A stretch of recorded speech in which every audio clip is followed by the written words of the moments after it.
ஸ்ரீ காளிமாதா ஜோதிடம் உலக புகழ்பெற்ற ஜோதிடர் பண்டித் மகாராஜா. காதல், கல்யாணம், உத்தியோகம், வியாபாரம், கல்வி, குழந்தை பாக்கியம் மற்றும் மந்திர சூனிய பிரச்சனைகளுக்கு நிரந்தர தீர்வு. மிக்ஸ் அண்ட் மச் உங்களை வரவேற்றுக் கொள்கிறது.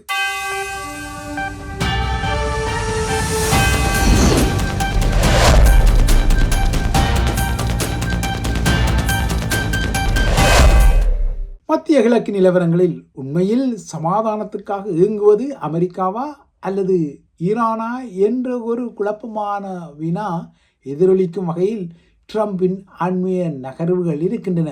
ஈரானுடனான பேச்சுவார்த்தைகள் இன்று பிற்பகலில் மீண்டும் ஆரம்பிக்கப்படும் என ட்ரம்ப் அறிவித்திருக்கின்றார். ஆனால் ஈரானோ இதுவரை இந்த பேச்சுவார்த்தைகள் குறித்து பெரிதும் அலட்டி கொண்டதாக தெரியவில்லை.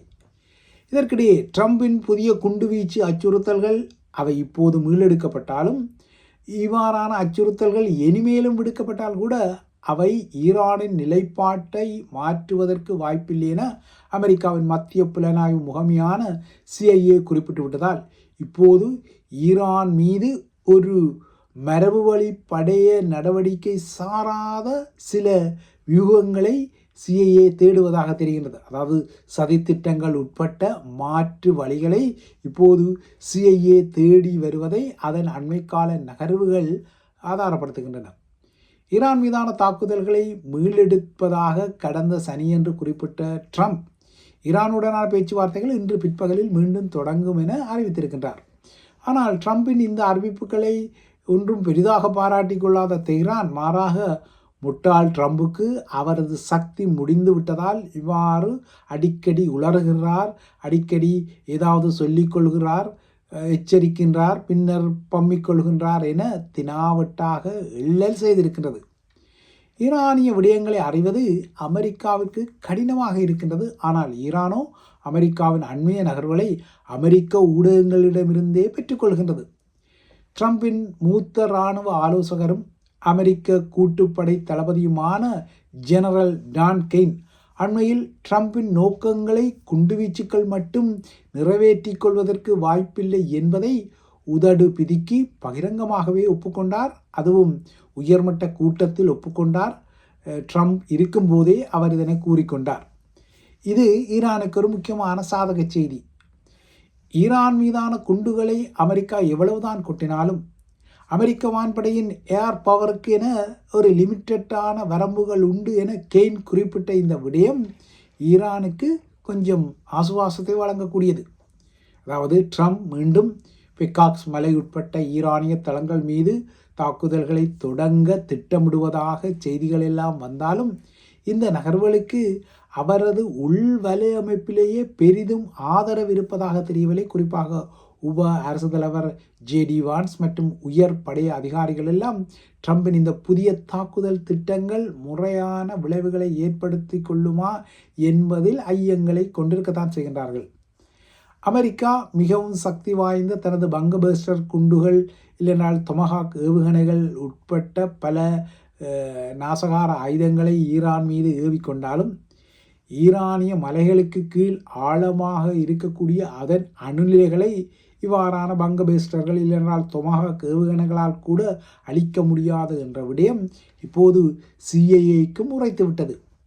ட்ரம்ப் ஒரு வானவேடிக்கை தாக்குதல்களை நடத்தி கடந்த வருட கோடை காலத்தில் எப்படி ஈரானிய அணு நிலையங்கள் மீது தாக்குதலை நடத்தினாரோ அதனை இந்த முறையும் மீளுருவாக்கம் செய்து அதே வானவேடிக்கைகளை காட்ட தலைப்பட்டாலும் புதிய பங்கபஸ்டர் குண்டுகளை பிகாக்ஸ் மலை மீது பொழிந்து கொண்டாலும் ஈரானை இவ்வாறான தாக்குதல்கள் மூலம் அணுசக்தி திட்டங்களிலிருந்து திசை திருப்ப முடியாது என்பது இப்போது CIAக்கும் உரைக்கக்கூடிய விடயமாக இருக்கிறது. இதனால்தான் இவ்வாறான மரபுவழி சார்ந்த படைய நடவடிக்கைகளுக்கு பதிலாக ஈரானின் இந்த திட்டங்களையெல்லாம் தோற்கடிக்க புதிய சதிகள் உட்பட்ட ஒரு கன்வென்ஷன் இராணுவம் சாராத நகர்வுகள் தேவை என கூறுகிறது. அண்மையில் அமெரிக்க இராணுவ கட்டளையகத்தின் உளவு பிரிவு இராணுவ ஆய்வாளர்களின் குழு ஒன்றுக்கு அனுப்பிய ஒரு கோரிக்கை இந்த விடயத்தை புட்டுக்காட்ட வைத்திருக்கின்றது. ஈரானை தோற்கடிக்கக்கூடிய சதிகள் உட்பட்ட மரபு வழி சார்ந்த படைய நடவடிக்கைகள் குறித்த வியூகங்கள் ஏதாவது உங்களிடம் இருந்தால் அதாவது அது குறித்த ஐடியாக்கள் ஏதாவது உங்களுக்கு இருந்தால் அவற்றை எங்களிடம் பகிர்ந்து கொள்ளுங்கள் என பென்டகன் இந்த அமெரிக்க இராணுவ ஆய்வாளர்களிடம் கோரியுள்ளது. அதாவது ஈரானை எவ்வாறு கையாள்வது என்பது குறித்த புதிய யோசனைகளை இப்போது பென்டகன் அவுட் சோர்சிங் செய்ய தலைப்படுகின்றது, அதாவது வெளியிலிருந்து எடுக்க தலைப்படுகின்றது. இப்படி ஒரு கோரிக்கை மின்னஞ்சல் ஊடாக தமக்கு வரும் என்பதை இந்த முக்கியமான இராணுவ ஆய்வாளர்கள் எதிர்பார்த்து கொள்ளவே இல்லை. ஆனால் கடந்த சில தினங்களுக்கு முன்னர் பென்டகனிலிருந்து இப்படி ஒரு மின்னஞ்சல் வந்தது. அதாவது ஏதாவது ஐடியா இருந்தால், இந்த ஈரானிய போரில் ஒரு மாற்று வியூ ஐடியா இருந்தால், இப்படி வீண் செலவில் குண்டுகளை பொழிவதற்கு பதிலாக ஈரானை தோற்கடிக்கக்கூடிய ஐடியாக்கள் ஏதாவது உங்களிடம் இருந்தால் அதனை பென்டகனுக்கு உடனடியாக கூறிக்கொள்ளுங்கள் என பென்டகனே ஒரு மின்னஞ்சல் மூலம் கோரிக்கொள்வது சற்று அசாதாரணமான ஒரு விடயம்தான். ஈரானை பணிய வைக்கும் ஒரு மாற்று வழியை கண்டுபிடிக்கும் சிறந்த ஐடியா இல்லையென்றால் யோசனை யாரிடமாவது உள்ளதா என பென்டகன் இப்போது தண்டோரா போடுவது எப்படி அதற்கு ஈரானிய விடயம் குடைச்சலை கொடுக்கின்றது என்பதையும் வெளிப்படுத்திக் கொள்கின்றது. சிஐஏயை பொறுத்தவரை அதன் புதுமையான வழிகளிலான சிந்திப்பு இல்லையென்றால் அவ்வாறான வழிகளில் சிந்தித்து எதிரிகளுக்கு ஆப்படிக்கும் வரலாறு ஒன்றும் குறுகிய வரலாறு அல்ல, அதற்கு நீண்டகால வரலாறு உள்ளது. அதாவது சதித்திட்டங்கள் மற்றும் குயுக்தியான முறைகள் மூலம் எதிராளிகளை பந்தாடுவது சிஐஏக்கு ஒரு பரிச்சயமான வழிதான். ஆனால் இப்போது உலக ஒழுங்கின் மாற்றம் இல்லை என்றால் இந்த போர் சூழல் மாறும் தன்மை, ட்ரோன்கள் போன்ற செலவு குறைந்த ஆயுதங்கள் எல்லாம் இப்போது போர்க்களத்தில் ஒரு புரட்சியாக பூந்துள்ள நிலையில் சிஐஏயின் இந்த அரதப்பழசான விடயங்கள் பலனளிக்குமா என்பதில் அதற்கே ஒரு ஐயம் ஏற்பட்டுவிட்டது.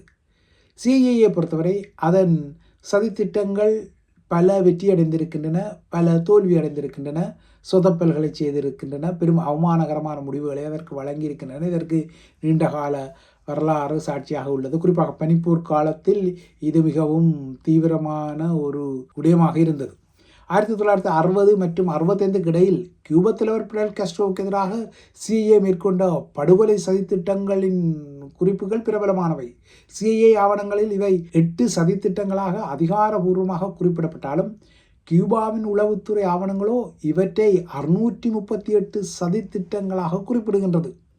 காஸ்ட்ரோ புகைக்கும் சுருட்டுகளுக்குள் விஷமேற்றப்பட்ட சுருட்டுக்களை கலந்து வைப்பது, காஸ்ட்ரோ அணியும் நீச்சல் உடையில் விஷத்தை தடவி வைப்பது, காஸ்ட்ரோ நீரடி நீச்சல் பயிற்சி செய்யும் இல்லையென்றால் நீச்சல் பயிற்சி செய்யும் கடற்பரப்பில் சிப்பி வடிவில் ஒரு குண்டை பொருத்தி கொள்வது, அதனை காஸ்ட்ரோ நெருங்கும் போது வெடிக்க வைப்பது, விஷ மாத்திரைகளை அவரது மாத்திரைகளுடன் கலந்து வைப்பது என இந்த சிஐஏயின் சதித்திட்டங்கள் ஏராளமாக இருந்தன.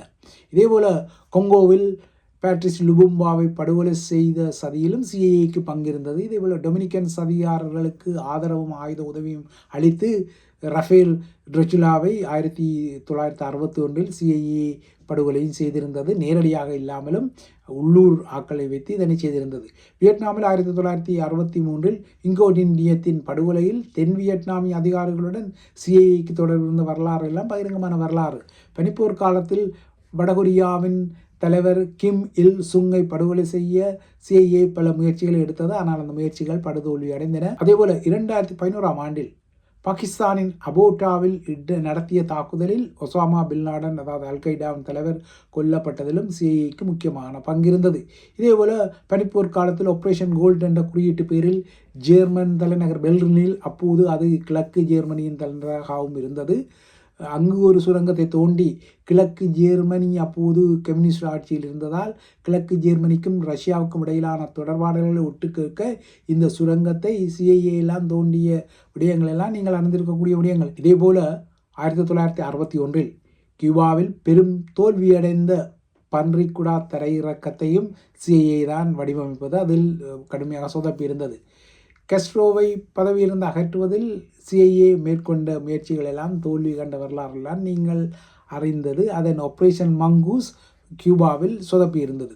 1970களில் சிலியில் அரசியல் குழப்பத்தை ஏற்படுத்த சிஐஏ மேற்கொண்ட இரகசிய நடவடிக்கைகளும் உலக வரலாற்றில் பதிவான நடவடிக்கைகள். இதேபோல் 1979 முதல் 89 வரை ஆப்கானிஸ்தானில் ரஷ்ய இராணுவம் நிலை கொண்டிருந்த வேளை, அதாவது அப்போது அது சோவியத் இராணுவமாகவும் இருந்தது, நிலை கொண்டிருந்த வேளை அதனை வெளியேற்றுவதற்காக சிஐஏ நடத்திய ஆபரேஷன் சைக்ளோனும் வரலாற்றில் பதிவான ஒரு விடயம்.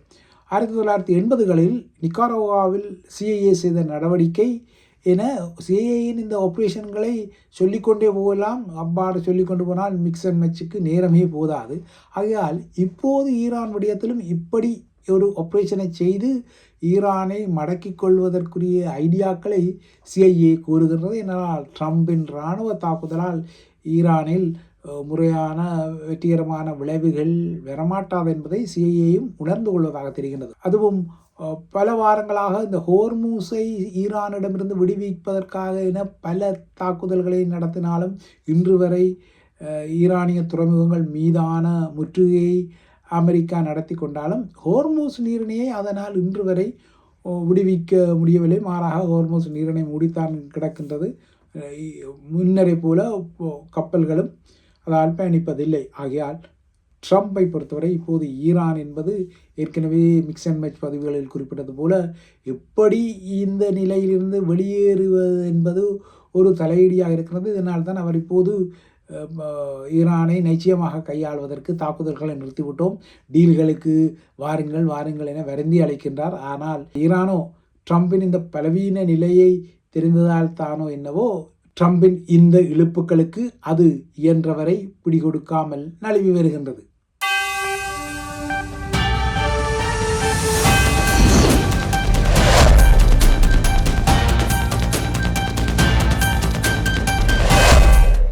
ஸ்ரீ காளிமாதா ஜோதிடம் உலக புகழ்பெற்ற ஜோதிடர் பண்டித் மகாராஜா. காதல், கல்யாணம், உத்தியோகம், வியாபாரம், கல்வி, குழந்தை பாக்கியம் மற்றும் மந்திர சூனிய பிரச்சனைகளுக்கு நிரந்தர தீர்வு.